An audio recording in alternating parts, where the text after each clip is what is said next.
Alarming ആണ് ശ്രീ ജോസ് മാവേലി. ഈ വർഷം ഇതുവരെ 13 മരണം എന്നുള്ളതാണ്. ഇതുവരെ എന്ന് പറയുമ്പോൾ അത് മെയ് തുടങ്ങുന്നതേ ഉള്ളൂ. 13 മരണം, അതിൽ തന്നെ ഏപ്രിൽ 6 മരണം ഉണ്ടായിട്ടുണ്ട് എന്നതാണ്.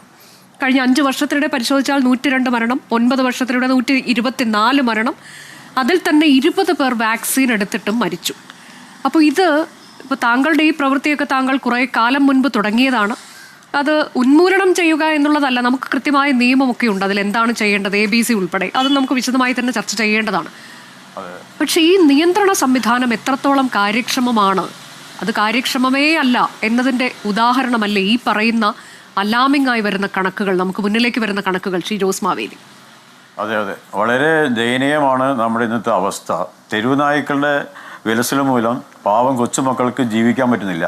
ഞാൻ ആദ്യമായിട്ട് മരണപ്പെട്ട സിയാമോള്, ആ മാലാക കൊച്ചിന് ഞങ്ങളെല്ലാവരും കൂടി ഇവിടുത്തെ കേരളത്തിലെ മുഴുവൻ ജനങ്ങൾക്ക് വേണ്ടിയും ഒരു എന്താ പറയുക, ഒരു ബിഗ് സങ്കടാവസ്ഥ പറയുകയാണ്. ഞങ്ങളുടെ ഒരു മാപ്പ് അപേക്ഷ നൽകുകയാണ്. മുഖ്യമന്ത്രി അടക്കം മാപ്പപേക്ഷ വേണ്ടിയിട്ടില്ല. ആ കൊച്ചിന് വേണ്ടി ഒരു മുഖ്യധാര രാഷ്ട്രീയ പാർട്ടികൾ ആരും ഒന്നും ശബ്ദിക്കുന്നില്ല, ആരും അവിടെ പോകുന്നില്ല. എന്തൊരു കഷ്ടം നോക്കിയാൽ. പാവം ഒരു മാലാക കൊച്ച് എന്തുമാത്രം സഹിച്ചാണ് മരണപ്പെട്ടത്. അതുപോലെ എത്രയോ കൊച്ചു മക്കൾ ഇപ്പോഴും ഇങ്ങനെ സങ്കടപ്പെട്ട് കഴിയുന്നു. ഇവിടെ നേരത്തെ പറഞ്ഞ കണക്കനുസരിച്ച് ഇന്നിപ്പോൾ എല്ലാവരും ഭയന്നിരിക്കുകയാണ്. കഴിഞ്ഞ ദിവസമുണ്ട് ഭാഗ്യലക്ഷ്മി, പത്തനംതിട്ട സ്വദേശിനിയാണ്. അതെ അതെ, ഡിസംബറിലാണ് പട്ടി കടിയേറ്റത്. ഈ കഴിഞ്ഞ മാസം 9-ന് മരണമടഞ്ഞു എന്നുള്ളതാണ്. അതെ അതെ, ഞാൻ പറഞ്ഞു വന്നത് ബഹുമാനപ്പെട്ട മുഖ്യമന്ത്രി ഇതൊന്നും കാണുന്നില്ല. ഇവിടുത്തെ മുഖ്യധാര രാഷ്ട്രീയ പാർട്ടികൾ UDF ആയാലും LDF ആയാലും BJP ആയാലും ഇവരാരും ഇത് കാണുന്നില്ല. ഈ അവസ്ഥകളൊന്നും ഇവിടെ ജനങ്ങൾക്ക് പുറത്തിറങ്ങാൻ പറ്റാത്തൊരവസ്ഥ. ഇന്നിപ്പോൾ നമ്മൾ പറഞ്ഞ സർവേ തന്നെ പറയുന്നുണ്ടല്ലോ, 4 ലക്ഷം തെരുവ് പട്ടികൾ ഇവിടെ ഉണ്ട്. 4 ലക്ഷം.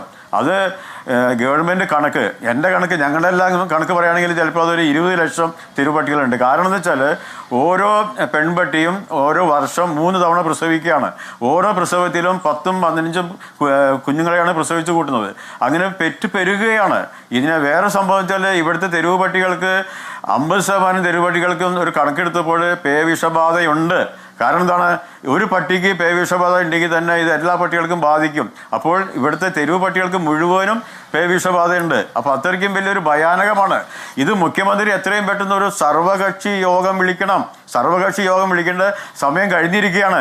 എന്നിട്ട് എന്ത് വേണം, ഈ തെരുവ് പട്ടികളെ ഇപ്പോൾ സുപ്രീം കോടതിയുടെ വിധി 2001 മുതൽ തെരുവ് പട്ടികളെ കൊല്ലാൻ പാടില്ലെന്ന് നിയമം വന്നിട്ടുണ്ട്. 2001 വരെ തെരുവ് പട്ടികളെ കൊന്നിരുന്നു.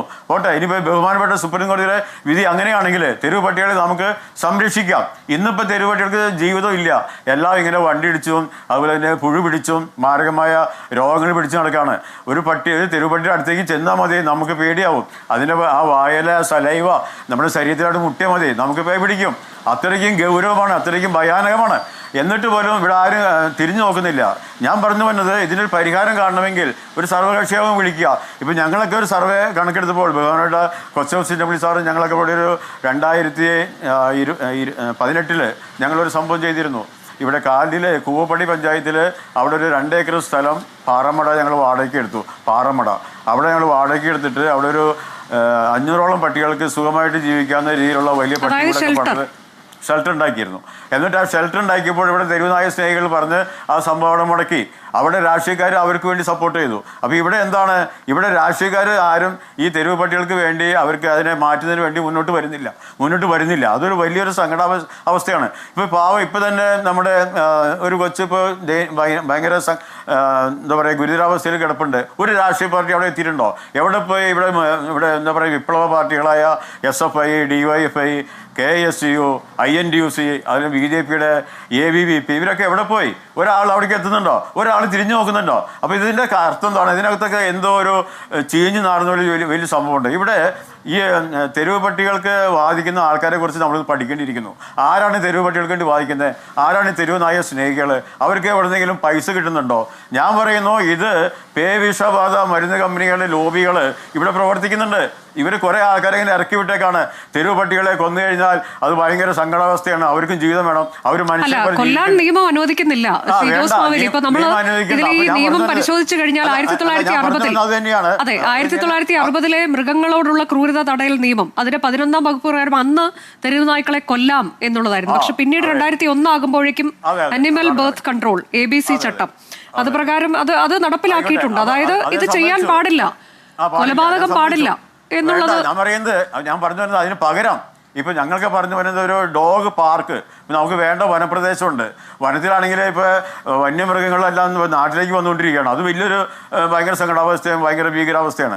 അപ്പോൾ ഈ തെരുവ് പട്ടികൾക്ക് അവിടെ നല്ല പാർക്കുകൾ ഉണ്ടാക്കുക, നല്ല പാർക്കുകൾ ഉണ്ടാക്കിയിട്ട് ഈ പട്ടികളെ മുഴുവൻ അങ്ങോട്ട് കൊണ്ടുപോകുക, അവിടെ നല്ല ഭക്ഷണം കൊടുക്കുക. ഇപ്പോൾ ഭക്ഷണം കൊടുക്കാനൊക്കെ ഞങ്ങളൊക്കെ തയ്യാറാണ്, സ്പോൺസർ ചെയ്യാനായിട്ട് നിരവധി ആൾക്കാർ ഈ പട്ടികൾക്ക് ഭക്ഷണം കൊടുക്കും. അപ്പോൾ നല്ലൊരു ജീവിതം ഈ തെരുവ് പട്ടികൾക്ക് കിട്ടുകയും ചെയ്യും. ഇപ്പോൾ തെരുവ് പട്ടികൾക്ക് ജീവിതം ഇല്ല, എല്ലാം വണ്ടി ഇടിച്ച് ചാകുന്നു, ശരീരം മുഴുവനും കുഷ്ഠരോഗം പിടിച്ച് ഇങ്ങനെ നടക്കുന്നു. ജനങ്ങൾക്ക് കണ്ടു കഴിഞ്ഞാൽ തന്നെ അടുത്തേക്ക് പോകാൻ തന്നെ പേടിയാവാണ്. കൊച്ചു മക്കൾക്ക് സ്കൂളിൽ പോകാൻ പറ്റുന്നില്ല, പഠിക്കാൻ പറ്റുന്നില്ല, സാധാരണ സ്ത്രീകൾക്ക് പണിക്ക് പോകാൻ പറ്റുന്നില്ല, പുറത്തിറങ്ങി നടക്കാൻ പറ്റുന്നൊരവസ്ഥ. അത്രയ്ക്കും തെരുവുപട്ടികൾ വിലസുകയാണ്. അപ്പോൾ ഇതിന് ഒരു പരിഹാരം കാണുന്നത് ഇപ്പോൾ ശരിക്കും പറഞ്ഞാൽ കേരളത്തിലെ ജനങ്ങൾ, കേരളത്തിലെ 99% ആൾക്കാർക്കും ഒരഭിപ്രായമുള്ളത്. എന്താണ് അഭിപ്രായം? തെരുവ് നായ്ക്കളെ ജനവാസ കേന്ദ്രത്തിൽ നിന്ന് മാറ്റണം. അതിനുവേണ്ടി എല്ലാവരും റെഡിയാണ്. അതുകൊണ്ടാണ് ബഹുമാനപ്പെട്ട മുഖ്യമന്ത്രി എത്രയും പെട്ടെന്ന് ഒരു സർവകക്ഷി യോഗം വിളിക്കാൻ പറയുന്നത്. അങ്ങനെ സർവകക്ഷി യോഗം വിളിക്കുമ്പോൾ അതിന് പരിഹാരം ഉണ്ടാകും. കേരളത്തെ നമുക്ക് മാതൃകയാക്കാൻ പറ്റും. ഇന്ത്യയിലെ മറ്റ് സംസ്ഥാനങ്ങൾക്ക് അത്ര എളുപ്പമല്ല. കാരണം അവിടെ അന്ധവിശ്വാസങ്ങളും തെരുവുനായ്ക്കൾക്ക് ഭക്ഷണം കൊടുത്തു കഴിഞ്ഞാൽ സ്വർഗത്തിൽ പോകുന്നൊക്കെ പറഞ്ഞ് അവരെ ഇങ്ങനെ കളിപ്പിക്കുകയാണ്. ഇവിടെ അതല്ല. ഇവിടുത്തെ ആൾക്കാർക്ക് ബുദ്ധിയുണ്ട്, അവർക്ക് എല്ലാവർക്കും കാര്യങ്ങൾ അറിയാം. തെരുവ് പട്ടികളോട് ആർക്കും സ്നേഹമില്ല. സ്നേഹമില്ലാന്ന് പറയാൻ കാരണം എന്താ? അവർക്ക് ജീവിതമില്ല. അപ്പോൾ തെരുവ് പട്ടികൾ സ്നേഹിക്കുന്നവർക്ക് വേണമെങ്കിൽ ഈ ഡോഗ് പാർക്കിൽ പോയിട്ട് കൊണ്ടുപോയിട്ട് കഴിഞ്ഞാൽ അവിടെ നല്ല ഭക്ഷണം കൊടുക്കാം, അവർക്ക് ബിരിയാണി മേടിച്ച് കൊടുക്കാം. അവിടെ പട്ടികളൊക്കെ നല്ല കൊഴുത്ത് വരുമ്പോൾ ആ പട്ടികളെ നമുക്ക് വേണമെങ്കിൽ വീട്ടുകളിലേക്ക് വളർത്താൻ കൊടുക്കാം. അതൊരു നല്ലൊരു വരുമാനമായിരിക്കും ഗവൺമെൻറ്റിന്. ഒപ്പം തന്നെ വന്യമൃഗങ്ങൾക്കൊക്കെ ഒരു സന്തോഷമായിരിക്കും. അവർക്കിന്ന് നാട്ടിലേക്ക് വരാനായിട്ട് മടിയായിരിക്കും. കാരണം തെരുവ് പട്ടികൾ കാണുമ്പോൾ അവിടെ കിടന്ന് ഈ പട്ടികൾ കൂടെ അവർക്ക് സന്തോഷിച്ച് കളിക്കാമല്ലോ, അവർ കളിച്ച് നടക്കട്ടെ, അങ്ങനെ അവർ ഉല്ലസിക്കട്ടെ. തെരുവ് പട്ടികൾക്ക് ഇപ്പം ജീവിതമില്ല. അപ്പോൾ അതുകൊണ്ടാണ് ഞാൻ പറയുന്നത് ഡോഗ് പാർക്ക് മുഖ്യമന്ത്രി പെട്ടെന്ന് ഒരു നിർമ്മിക്കുന്നതിനുള്ള സംവിധാനം ഓരോ ജില്ലകൾക്കും ഓരോ അവകാശം കൊടുക്കുക. അതുപോലെ തന്നെ ഇവിടുത്തെ തദ്ദേശ സ്വയംഭരണ സ്ഥാപനങ്ങൾക്ക് അധികാരം കൊടുക്കണം, ഓരോ പഞ്ചായത്തുകൾക്ക് അധികാരം കൊടുക്കണം. ഒരു പഞ്ചായത്തിലുള്ള തെരുവ് പട്ടികളെ അവിടുന്ന് മാറ്റുന്നതിനുള്ള അധികാരം ആ പഞ്ചായത്തിന് കൊടുക്കണം. അതിനൊക്കെ മുഖ്യമന്ത്രി മുൻകൈ എടുത്ത് സർവകക്ഷി യോഗം വിളിക്കുക, ഇതിനൊരു നിയമം കൊണ്ടുവരട്ടെ. അല്ലാതെ നമ്മളിങ്ങനെ പേടിച്ച് പറിച്ച് എന്നും തെരുവ് പട്ടികളുടെ